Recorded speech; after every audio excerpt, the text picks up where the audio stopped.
Hey there, I'm Mike Daniel, and you're watching Real Grace Life. I want to talk to you today about how God works in our life to build a bridge between our hope in Him and His redemption through us in our circumstances. I'm glad you're here.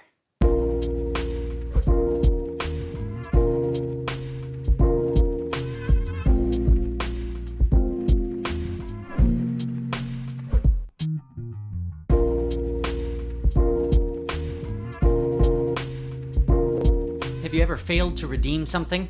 I've gone to get my oil changed in the last couple of years. I don't know how long ago it was exactly, but I remember going in and getting my oil changed, and as I left, saw the coupon that I had taken from the house to get my oil changed. The whole reason I went to that location was because I had a coupon to get my oil change there, and I didn't use it. I just paid them and left, and then saw the coupon in my car as I left.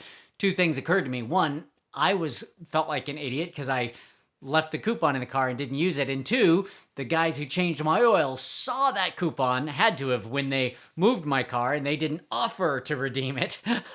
But by the time I needed it again, that coupon was expired. It was just a lost opportunity. A couple of weeks ago, I went to pick up a pizza that Stace and I had ordered from our favorite local joint. And when I had already prepaid, so I went in, got the pizza, and as I started to leave, I realized, oh, we have a frequent buyer membership thing there. So I typed in my phone number to get the points or whatever, however they track it. And when I typed it in, it popped up and said, you have a free pizza. And I thought, no, I don't have a free pizza. Right now, I'm holding a pizza that cost me X number of dollars. It certainly wasn't free. You have a pizza you want to give me, I guess, for free, but I have a pizza that cost me quite a bit. And so it occurred to me, if I don't remember the next time I go in that I have a free pizza offer to redeem for a pizza, the fact that they give me those points or that credit, that opportunity, really never does me any good. Jesus Christ is our redemption.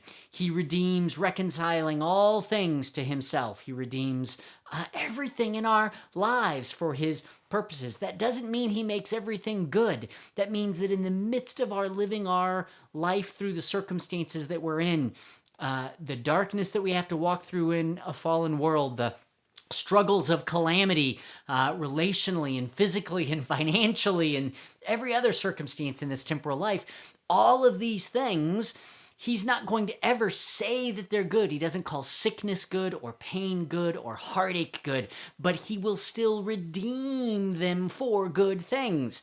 That doesn't mean that they're ever good. That just means that He will bring good from them.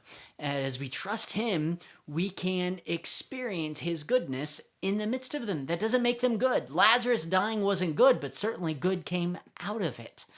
The crucifixion, in and of itself, someone being falsely accused and executed for something they did not do. That's what Jesus went through for us, but He redeemed the cross to redeem us, paid a price He did not owe, so that He could get those of us who do owe into the freedom that He wanted to share with us. So redemption is a big deal in Scripture. 1 Corinthians 1:30 actually says that God has made Him, Jesus Christ, to be to us, among other things, wisdom and justification, redemption.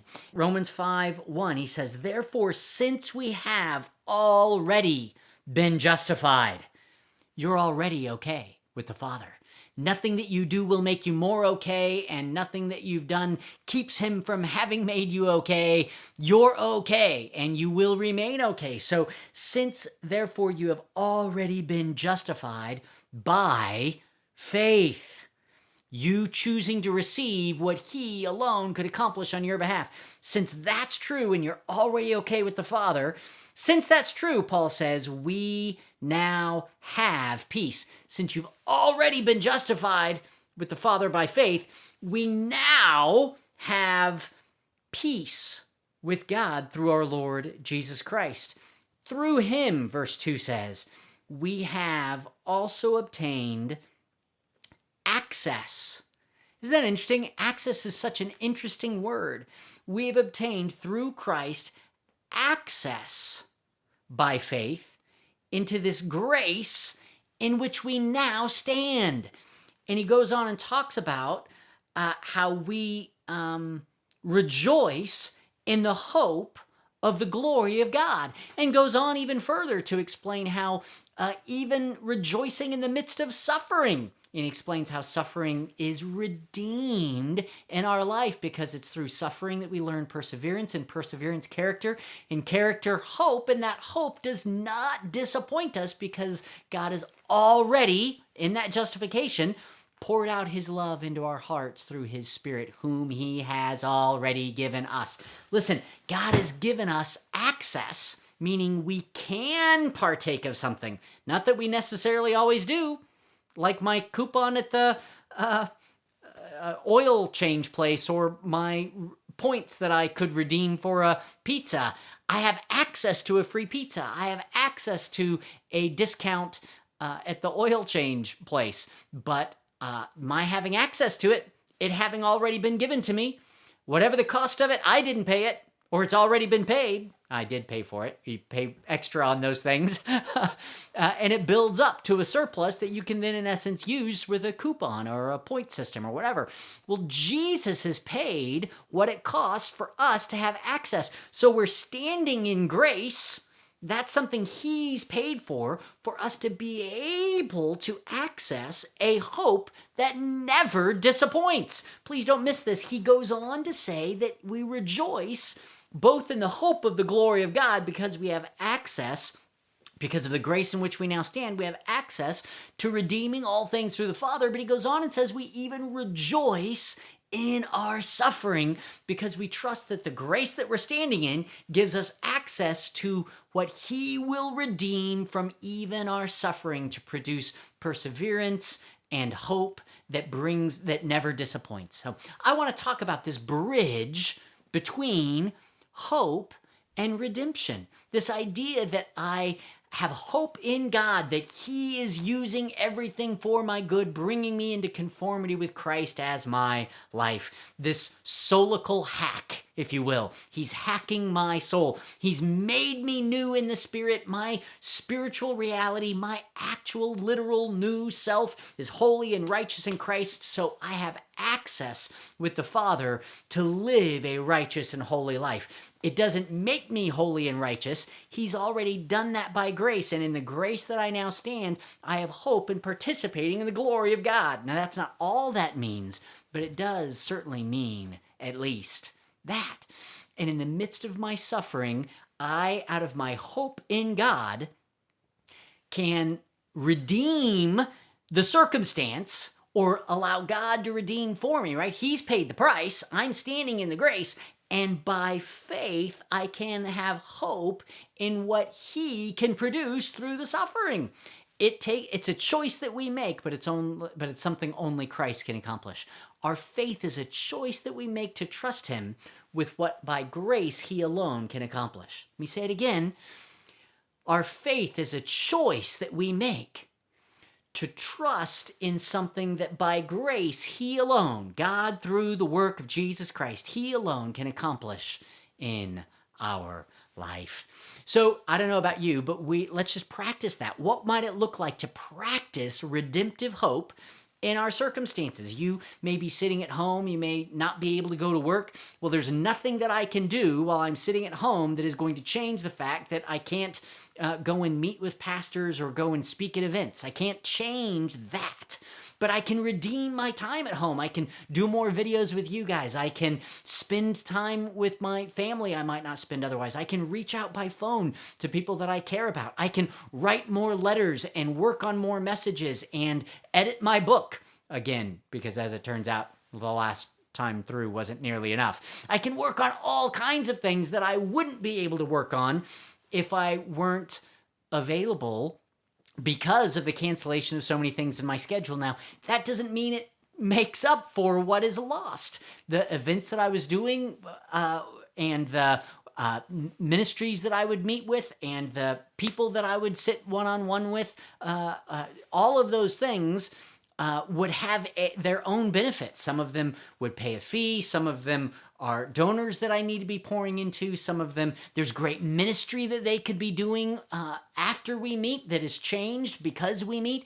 And so there's lots of things that just they just aren't all going to happen because I'm not available to do them.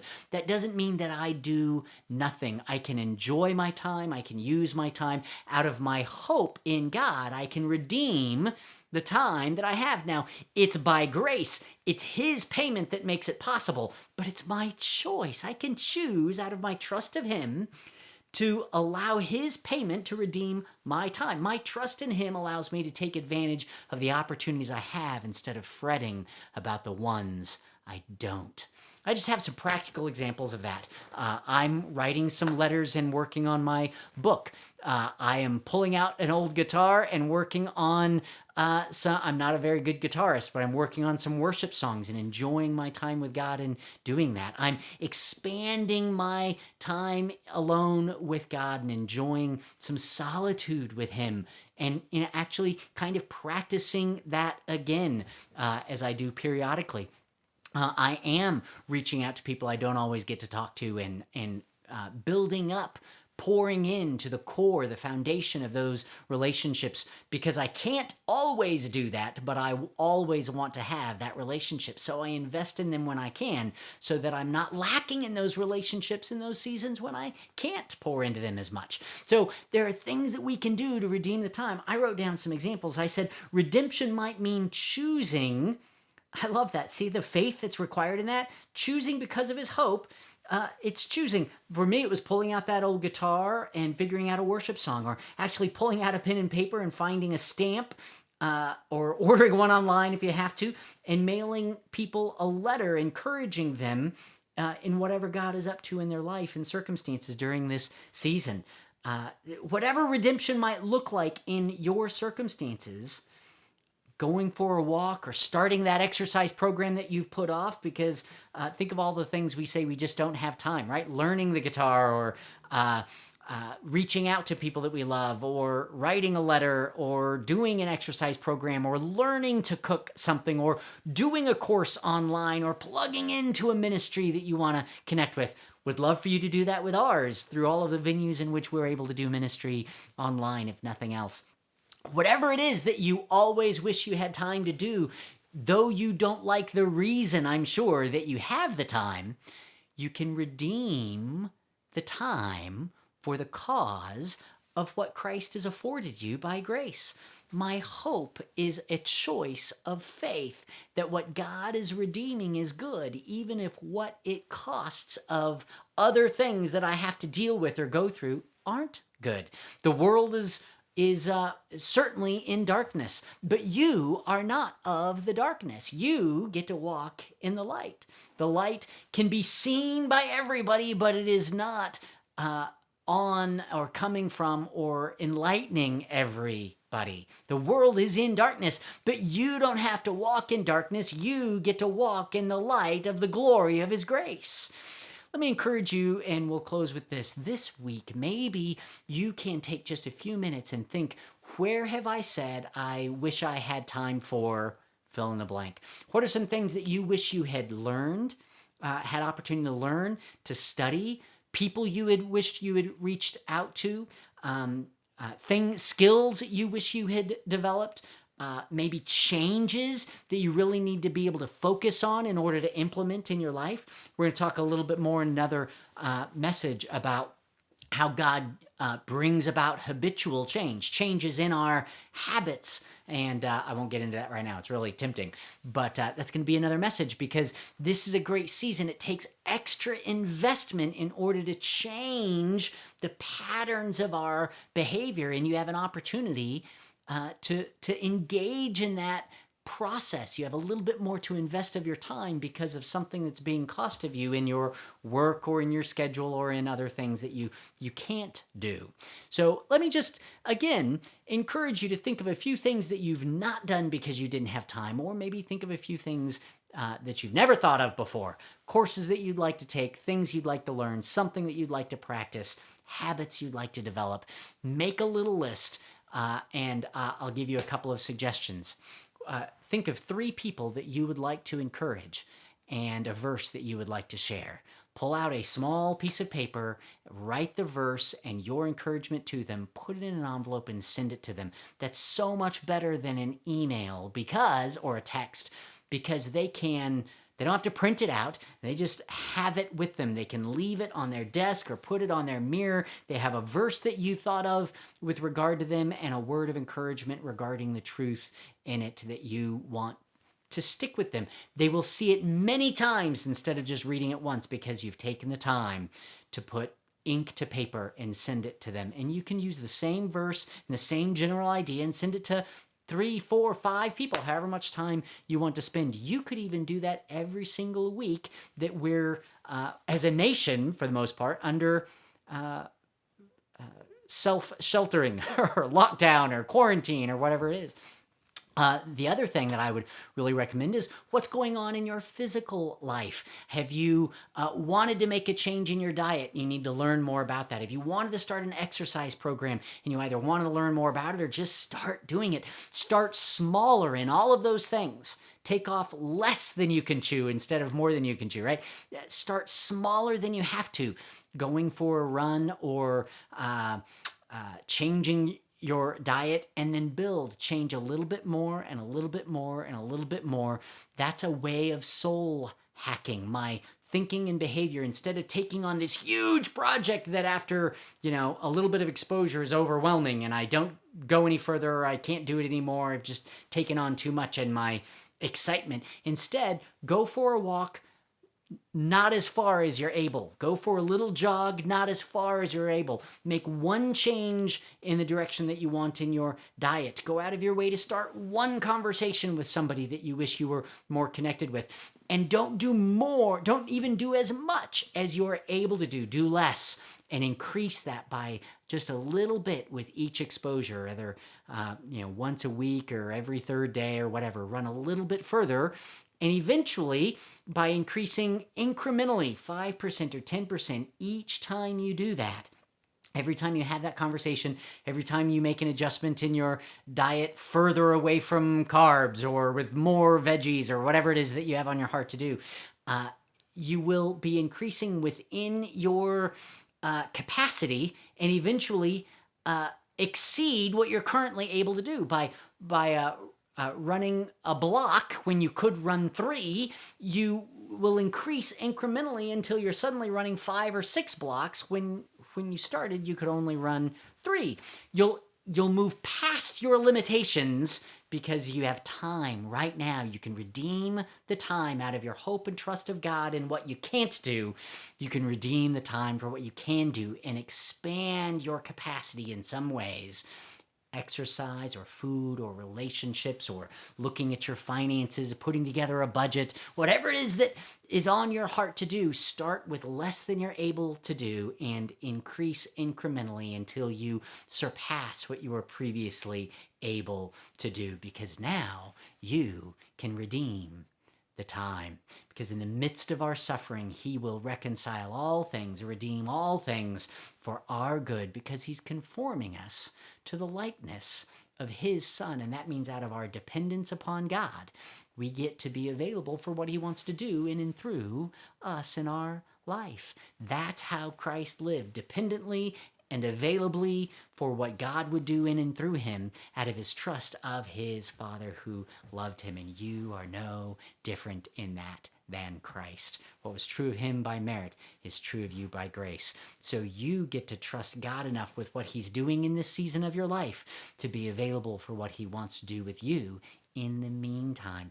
Your hope in him will not disappoint, because he can redeem the time to bring you into conformity to his Son and let you experience more of his life between now and the time that this season ends.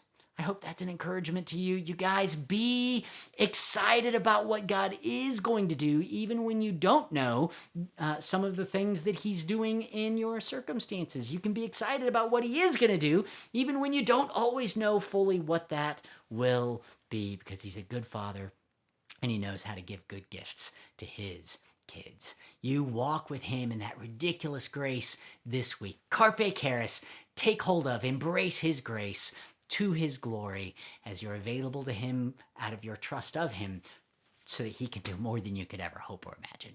Thanks. Talked longer than I intended, but I wanted to give you some examples of what it might look like to redeem your time out of your hope in the sufficiency of Christ in this season. So anyway, love you guys. Be sure to subscribe and hit that little bell icon if you're watching this on YouTube. If you haven't already, sign up for updates, because it's not all videos. Some of it is written out devotionals or other announcements or links to other ministries or opportunities that you might have. So sign up at MikeQDaniel.com for updates via email. Let me know in the comments what you're doing to redeem some of the time that you might have available in this season. Thank you guys.